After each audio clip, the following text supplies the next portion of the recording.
Hello Channel viewers, I am DS, a psychologist, and welcome to another episode on Channel NITT.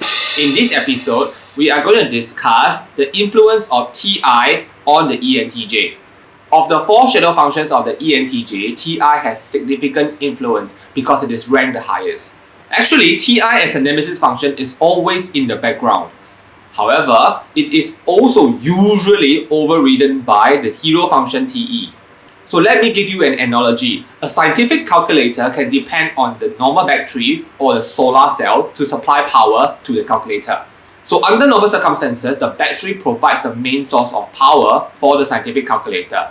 So TE is our main source of battery. However, the solar cell, the TI, is always there, supplying some input without us consciously knowing.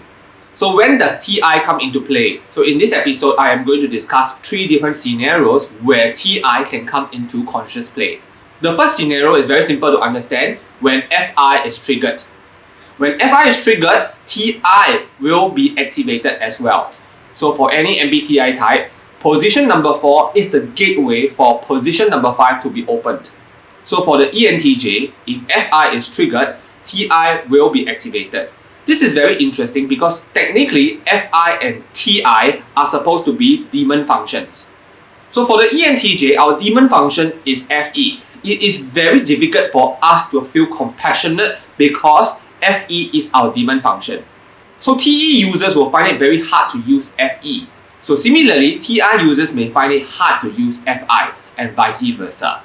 But it is not the case for the ENTJ, because our FI can naturally lead to TI. How does this work? For example, if I am very angry with a particular co-worker, I think that she has done something on purpose to backstab me.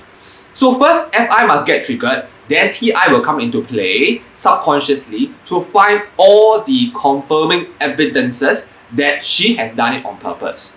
Sometimes when position number 5 is activated, it can also open position number 6. For the ENTJ, position number 6 is NE. So after TI gets really triggered, NE can come into play. Now we think of all the different possible ways to get back at that bitch. So under normal circumstances, TE is the hero and TE takes charge. This kind of thing does not happen often. Let me give you another example. So imagine that as an ENTJ, I finally got convinced that my partner is cheating on me. Previously, I used TE to come up with a lot of excuses for this particular person. Oh, she doesn't want me to see her parents because she's not ready yet. I rationalized. Then finally, I realized that, hey, I'm the backup boyfriend. So the feelings of betrayal, the feelings of hate can come in. FI becomes very strong. Then this opens the gateway to TI, where I now start to think of all the evidences that I have missed out in the past. So then it goes the same track. And E may be activated if I want to seek revenge. The second way in which TI can come into play is what I call the TETI hustle. Of course, this is a terminology that I have coined myself. So I think fellow ENTJs may also have this habit of coining their own terms to describe things that they have conceptualized. Now TI is always part of our mental processing. It is always there. It's just that TE takes precedence. So when we rationalize, we can come to the point whereby we want to develop a particular idea, then we have to use TI. TI tends to lead us down a particular argument, but TE rejects this. Nonetheless, sometimes TI gets strong enough and we go into a TETI hustle. So I realize that this becomes more common when I start to talk to myself or I start to rationalize with myself. So when this TETI hustle happens, the TE and TI becomes very intertwined. Sometimes it's very hard to separate the two. So let me give you an example to illustrate this. Well, I know very clearly that I only want to play with her. I don't have any intention to marry her.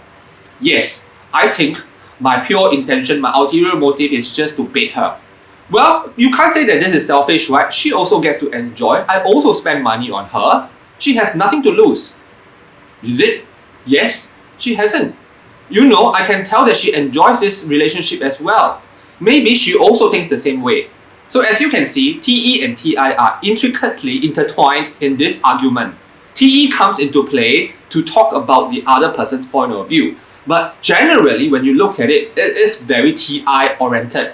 So this scenario is very different from the first scenario because you do not need to have FI triggered before this happens. So in this case, no feeling is needed at all. Maybe an FR user might say that nonchalance is a type of feeling, but TE user says nonchalance is not a feeling at all. The third way in which TI can be consciously triggered is when you get an opposition from a TI user. In a few of our previous episodes, I have mentioned that as an ENTJ, I am very irritated with TI logic. So when TI as a nemesis function comes in too strongly at the ENTJ can get a little bit paranoid. It seems as if the person is directly attacking our ego, even though the person doesn't mean it at all. But we get triggered. So we react to that.